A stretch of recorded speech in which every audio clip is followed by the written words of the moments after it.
আমি চিনি গো চিনি তোমারে ওগো বিদেশিনী, তুমি থাকো সিন্ধু পারে ওগো বিদেশিনী।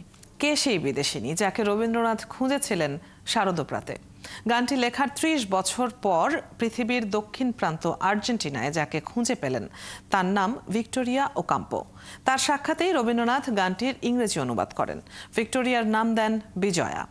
১০০ বছর আগে রবীন্দ্রনাথের ওকাম্পোর স্মৃতি আর্জেন্টিনার শহরতলি সান ইসিদ্রো ঘুরে এসেছেন বাংলাদেশি ট্রাভেলার মহুয়া রৌফ।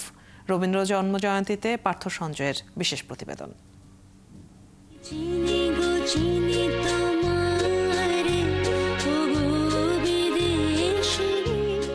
যখন তারা পরস্পরের মুখোমুখি, রবীন্দ্রনাথ ৬৩, ভিক্টোরিয়া ওকাম্পো তখন ৩৪। ওকাম্পোর তখন সদ্য বিবাহ বিচ্ছেদ, রবীন্দ্রনাথের ঘটেছে স্ত্রী প্রয়াণ। কি সেই রহস্যময়তা যে ৩০ বছর আগে লেখা গানটির ইংরেজি অনুবাদ করতে হলো আর্জেন্টিনার এই সাহিত্যিক বিদেশিনীকে দেখে? সময়টা ১৯২৪। এই গান রবীন্দ্রনাথ লিখেছেন আমাদের কুষ্টিয়ার শিলাইদহে বসে। মজার ব্যাপার হচ্ছে, যেদিন দেখা হয় এই গানটিকে ইংরেজিতে অনুবাদ করে তিনি উপহার দিয়েছিলেন, এবং এরপরে কিন্তু তিনি সেখানে যেসব কবিতা লিখেছে, পুরবী যে কাব্যগ্রন্থ, সেই কাব্যগ্রন্থের অধিকাংশ কবিতা কিন্তু তিনি আর্জেন্টিনায় বসে লিখেছেন, এবং সেই বইটি কিন্তু তিনি ওকাম্পোকে উৎসর্গ করেছিলেন, এবং তিনি ডাকতেন বিজয়া বলে। ওকাম্পোর নাম দিয়েছিলেন বিজয়া। বুয়েনোস আয়ার্সের শহরতলি সান ইসিদ্রোর অভিজাত পাড়ায় ওকাম্পোর বাড়ির কাছেই ঠিকানা হয় রবীন্দ্রনাথের। প্রায় ২ মাসের বসবাসকাল, তাতে কত কত মুহূর্ত, খুব গোপন কিছুর মতো গাছের ছায়াতলে তাদের কাছে আসা। যে পিয়ানো বাজিয়ে রবীন্দ্রনাথ শোনাতেন ওকাম্পোকে, সেই পিয়ানোকে ঘিরেই তো ওকাম্পো লেখেন। ওনার যে পিয়ানো ছিল সেটির উদাহরণ টেনে তিনি লিখেছেন যে পিয়ানোর পাশে আমার যৌবনও কাঁপছে থর থর।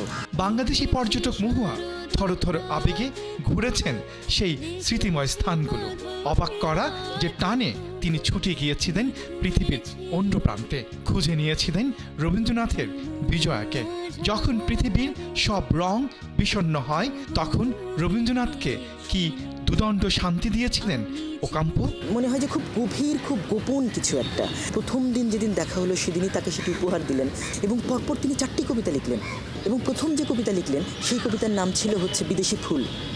বিদেশি ফুল, এবং সেই ৪টি কবিতার মধ্যে এত বেশি প্রেম অনুষঙ্গ ছিল যে তিনি সেই ৪টি কবিতা ভারতবর্ষে পাঠাতে দ্বিধা করছিলেন। ১০০ বছর আগে ১৯২৫ জানুয়ারি ৩ তারিখে জাহাজে করে রবীন্দ্রনাথ আর্জেন্টিনা ত্যাগ করেন।